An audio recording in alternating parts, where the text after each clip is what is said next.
Forgiveness with conditions. The family of Robert Harsh still wants justice for the death of their son, and while they've gone on record willing to forgive, they want the driver, Roxana Molina, to do her part. She's currently in prison after pleading guilty to running over him while she was drunk. She's now up for parole. For every crime, there's a story, and the truth matters. Here's ABC4's senior crime and punishment correspondent Marcos Ortiz with tonight's Justice Files.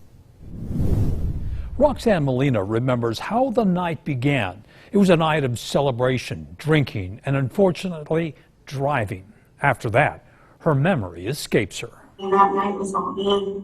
Clearly, I was very intoxicated, and the consequences was that I took my victim, Robert Harsh's life, because of that. Robert Harsh is 19 years old when he leaves his parents' home on an errand. In 2017, his parents recall that night. We went to his room at 9 o'clock and he wasn't there. It's Thanksgiving morning, and Gina and Robert Harsh hear of an accident the night before. Then there's a knock on the door. It's police. He said, "We think it's your son." So I had a moment to try and deal with it. The investigation reveals Roxana Molina is driving drunk and flees after hitting Harsh. Being led to another, I don't know what happened. I was out of my character that night. Her blood alcohol level is twice the legal limit when she hits him. She's soon arrested, and eventually she pleads guilty to automobile homicide, DUI, and failure to remain at the scene. She gets a 1 to 15-year prison sentence. The first thought that came to me was, we need to let her know we have no bad feelings. 4 years later, Molina's now eligible for parole and appears before the Board of Pardons in hopes of getting out of prison. It's heartbreaking.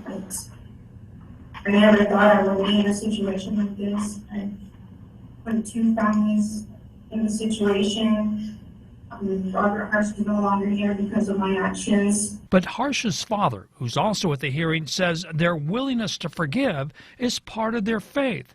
But he still seeks justice and wants Molina to do her part before being released. This hearing is to look at the fact that she might be released. I cannot feel good about that right now until I see and hear from her a conviction that she is willing to go into a free society and show responsibility after what she did.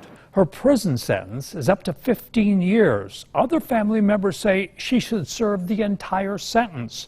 No word yet whether she'll be released from prison. For the Justice Files, Marcos Ortiz, ABC4 News.